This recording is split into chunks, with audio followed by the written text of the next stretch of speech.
স্বাগত দীপ্ত সংবাদের সঙ্গে আছে আমি আনোয়ার হোসেন। শুরুতেই জানাবো সংবাদ শিরোনাম। 4 মামলায় খালাস পেলেই দেশে ফিরতে পারেন তারেক রহমান, ন্যায় বিচার পাওয়ার প্রত্যাশা। 4টি মামলা তার বিরুদ্ধে রয়েছে, রায় পাওয়ার পরেই আমাদের অ্যাক্টিং চেয়ারপারসন দেশে আসবেন বলে আমরা আশা রাখি।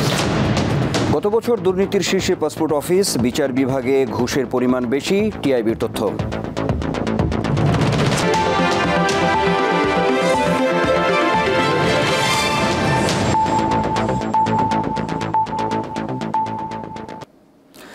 দেখছিলেন শিরোনাম, এবার বিস্তারিত।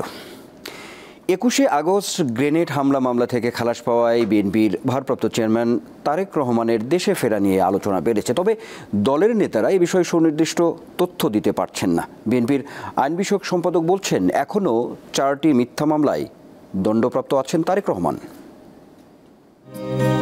2007 সালে তত্ত্বাবধায়ক সরকারের আমলে জরুরি অবস্থা জারি হওয়ার পর গ্রেপ্তার হন তারেক রহমান। পরে জামিনে মুক্তি পেয়ে সপরিবারে দেশ ছাড়েন তিনি। তার বিরুদ্ধে হওয়া 84টি মামলার মধ্যে 5টিতে সাজা হয়, আর খারিজ, খালাস ও অব্যাহতি পেয়েছেন 39টি মামলায়। রোববার বহুল আলোচিত 21শে আগস্ট গ্রেনেড হামলা মামলায় যাবজ্জীবন প্রাপ্ত বিএনপির ভারপ্রাপ্ত চেয়ারম্যান তারেক রহমান সহ সকল আসামিকে খালাস দেয় হাইকোর্ট। বিএনপির আইন বিষয়ক সম্পাদক ব্যারিস্টার কায়সার কামাল বলছেন, রাজনৈতিক প্রতিহিংসা থেকে তারেক রহমানের বিরুদ্ধে ভিত্তিহীন মামলা করা হয়েছে। দণ্ডপ্রাপ্ত বাকি 4 মামলাতেও ন্যায় বিচার পাবেন তিনি। প্রত্যেকটা মামলায় বানোয়াট, মিথ্যা ভিত্তির উপরে দাঁড় করানো, এবং গতকালকে ইনফেমাস 21শে আগস্টের মামলায় সেটি প্রমাণিত হয়েছে। দেশে ফেরার সাথে যে মিথ্যা বানোয়াট মামলাগুলো আছে, কোনো মামলায় সম্পৃক্ত না। বাট দেশে আসার প্রেক্ষাপটটা নিয়ে তিনি নিশ্চয়ই প্রয়োজনীয় পদক্ষেপ নেবেন যথাসময়ে। তবে ঠিক কবে দেশে ফিরবেন তারেক রহমান, সে ব্যাপারে দলটির শীর্ষ নেতাদের পক্ষ থেকে পাওয়া যায়নি নিশ্চিত কোনো তথ্য। ডিউ প্রসেস অফ লর মাধ্যমে মামলাগুলো শেষ করার জন্য চেষ্টা করছি দ্রুততম সময়ে, এবং আমি আশা করি যে চেষ্টা করা যাচ্ছে। কিন্তু কোর্টেরও তো একটা প্রক্রিয়া আছে, এটা তো আমরা তো আর কোর্টকে বলতে পারবো না যে এটা অমুক তারিখের মধ্যে সব শেষ করে দেয়। কোর্টের প্রক্রিয়া চলছে, প্রক্রিয়ার মাধ্যমে যত তাড়াতাড়ি সম্ভব আমরা চেষ্টা করছি। বিএনপি আমাদের যারা লয়ার আছে তারা চেষ্টা করছে, সবাই তো চাচ্ছে দ্রুততম সময় ওনার এখানে ফিরে আসুক। ওনার অনুপস্থিতিতে আমরা অনুভব করছি। আরও 4টি মামলা তার বিরুদ্ধে রয়েছে, সবগুলোই মিথ্যা মামলা।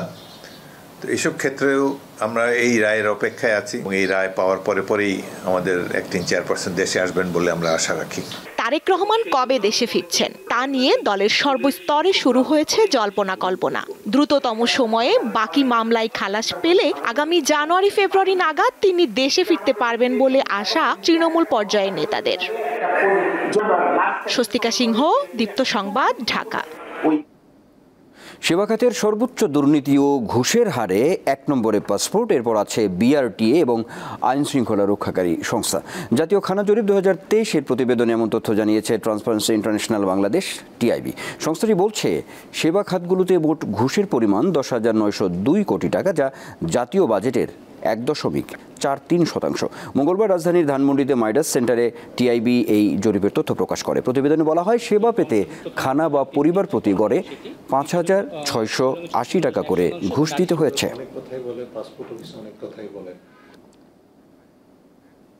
যে আমাদের যে খাতগুলো সবচেয়ে বেশি দুর্নীতিগ্রস্ত, তার মধ্যে আছে পাসপোর্ট, অবশ্যই ধারাবাহিকভাবে সেটা হয়ে আসছে। একই সাথে বিআরটিএ এবং আইন শৃঙ্খলা রক্ষাকারী বাহিনী এবং বিচারিক সেবা, যে খাতগুলোর উপর আপনারা লক্ষ্য করেন, বিশেষ করে আইন শৃঙ্খলা রক্ষাকারী বাহিনী, বিচারিক সেবা, তাদের উপর অর্পিত দায়িত্ব কিন্তু হচ্ছে দুর্নীতি নিয়ন্ত্রণ করা। মূলত তারাই কিন্তু আবার দুর্নীতিতে বেশি নিমজ্জিত, সেই কারণেও দুর্নীতির ব্যাপকতা, গভীরতা বেশি। বাংলাদেশের সংখ্যালঘুদের নিয়ে কথা না বলে ভারতকে নিজেদের দিকে তাকানোর পরামর্শ দিয়েছেন নৌ পরিবহন উপদেষ্টা এম সাখাওয়াত হোসেন। দুপুরে চাঁদপুর আধুনিক নৌ টার্মিনালের কাজ পরিদর্শন শেষে সাংবাদিকদের প্রশ্নের জবাবে তিনি এ মন্তব্য করেন। উপদেষ্টা জানান, প্রতিবেশী ভারতের সঙ্গে বাংলাদেশ বন্ধুত্বপূর্ণ সম্পর্ক বজায় রাখতে চায়, কিন্তু দিল্লি যদি পায়ে পড়ে ঝগড়া করে তবে বাংলাদেশের লোক আর ভারতমুখী হবে না। ভারতের বিভিন্ন মিডিয়া বাংলাদেশের বিষয় নিয়ে মিথ্যাচার করছে উল্লেখ করে এগুলো বন্ধের আহ্বানও জানান তিনি। যদি বাংলাদেশকে এইভাবে হেনস্থা করতে থাকে, মনে রাখবেন এটা 18 কোটি লোকের দেশ। আমি অনুরোধ করছি আপনারা এই ধরনের প্রভোকেশন দেবেন না। আপনারা আমাদের এখানে ভিন্ন ধর্মাবলম্বী দেখা করেন, এদের দিকে তাকালে বোধহয় ভালো হয়। আমরা আমাদের মতো শান্তিতে থাকতে চাই, আমাদের এখানে কিছু হলে সেটা আমরা দেখি। ভারতের আগরতলায় বাংলাদেশের সহকারী হাইকমিশনের সামনে বিক্ষোভ ও ভাঙচুরের ঘটনায় ঢাকাসহ বিভিন্ন স্থানে বিক্ষোভ হয়েছে। গতরাতে ঢাকা বিশ্ববিদ্যালয় ক্যাম্পাসে পৃথকভাবে বিক্ষোভ মিছিল ও সমাবেশ করে বৈষম্য বিরোধী ছাত্র আন্দোলন ও ছাত্র অধিকার পরিষদ। একই সময়ে মশাল মিছিল করেন জাহাঙ্গীরনগর বিশ্ববিদ্যালয়ের শিক্ষার্থীরা। এ সময় ভারতের উস্কানিমূলক কর্মকাণ্ডের ফাঁদে পা না দেওয়ার আহ্বান জানান তারা। খুলনায় বিক্ষোভ মিছিল করেছে বৈষম্য বিরোধী ছাত্র আন্দোলন। মিছিলটি জাতিসংঘ পার্ক থেকে শুরু হয়ে শামসুর রহমান রোডের ভারতীয় সহকারী হাইকমিশন অফিসের সামনে দিয়ে প্রদক্ষিণ করে। এ সময় ভারতীয় সহকারী হাইকমিশন অফিসের সামনে অতিরিক্ত পুলিশ ও সেনাবাহিনী মোতায়েন করা হয়। বন্দরনগরী চট্টগ্রামেও বিক্ষোভ সমাবেশ করেছে বৈষম্য বিরোধী ছাত্র আন্দোলন।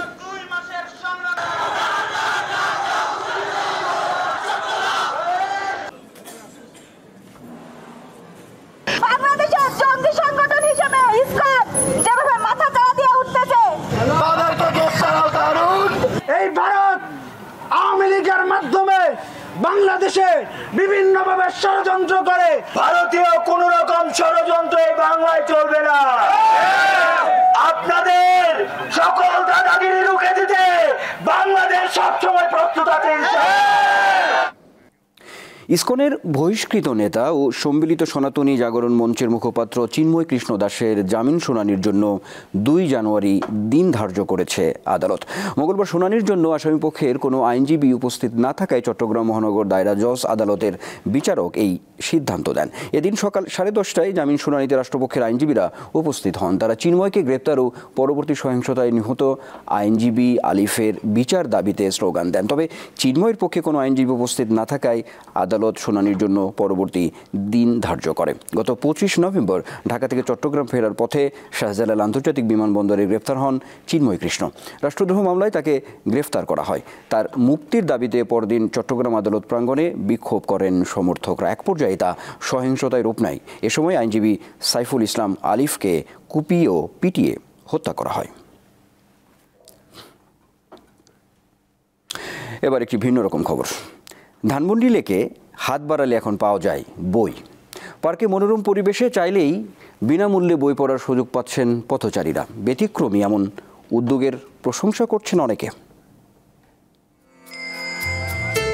প্রকৃতি ও সাহিত্য একে অপরের পরিপূরক। গাছের ছায়ায় নির্মল বাতাসে বই পড়ার মুহূর্ত মনকে শান্ত ও সজীব করে। রাজধানীর ধানমন্ডি লেকের পাড়ে এমন পরিবেশে বই পড়ার এক আয়োজন সবার নজর কেড়েছে। লেকের গাছে ঝুলছে ছোট ছোট বাক্স, দেখতে ঠিক যেন পোষা পাখির ঘর কিংবা ছোট ডাকবাক্সের মতো। এসব বাক্সে রাখা আছে নানা লেখকের বই। যে কেউ সেখান থেকে বই নিয়ে পড়তে পারেন, আবার পড়া শেষে রেখে যাওয়াই নিয়ম। ধানমন্ডি লেকে এমন ক্ষুদে লাইব্রেরি রয়েছে 15টি। এই উদ্যোগ আকৃষ্ট করেছে পথচারীদের। বই তো হচ্ছে আমাদের বন্ধু, এইরকম একটা উদ্যোগ, এটা খুবই অ্যাপ্রিসিয়েট করার মতন। কয়েকদিন ধরে দেখতেছি গ্রুপের মধ্যে দেখতেছি এটা রিভিউ, তো আজকে আসলাম মানে কাজে ফাঁকে।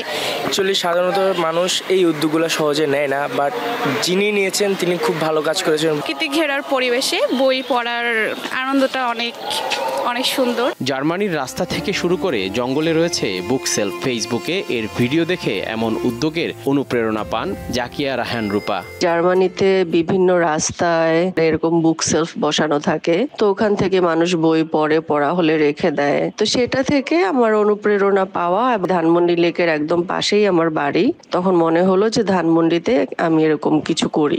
তিনি জানান, উদ্যোগটি শুরু করার পর থেকে অনেকে তার পাশে দাঁড়িয়েছেন, বই দিয়ে সহযোগিতা করেছেন।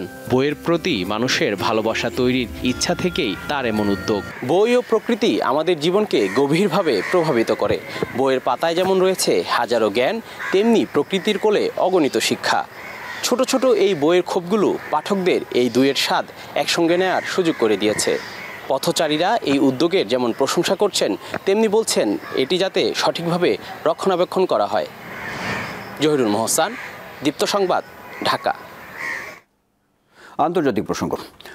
ফিলিস্তিনের অবরুদ্ধ গাজা ভূখণ্ডে ইসরায়েলি বর্বর হামলায় একদিনে আরও ৩৭ ফিলিস্তিনি নিহত হয়েছে। আন্তর্জাতিক গণমাধ্যম জানায় উত্তর ও দক্ষিণ গাজার বেশ কয়েকটি স্থানে চালানো হামলায় এ হতাহতের ঘটনা ঘটে। এতে গাজায় নিহতের সংখ্যা প্রায় ৪৪,৫০০ জনে পৌঁছেছে। এমন অবস্থায় গাজাকে পৃথিবীর দোজক বলে আখ্যা দিয়েছেন যুক্তরাষ্ট্রের নবনির্বাচিত প্রেসিডেন্ট ডোনাল্ড ট্রাম্প। নিজের তৈরি সোশ্যাল মিডিয়া ট্রুথে দেয়া এক পোস্টে ট্রাম্প হুঁশিয়ারি দেন, যুক্তরাষ্ট্রের প্রেসিডেন্ট হিসেবে তার অভিষেকের আগে হামাসের হাতে থাকা জিম্মিরা মুক্তি না পেলে ভয়াবহ পরিস্থিতি হবে। মধ্যপ্রাচ্যের চলমান যুদ্ধ অত্যন্ত নিষ্ঠুর ও অমানবিক বলেও মন্তব্য করেন ট্রাম্প।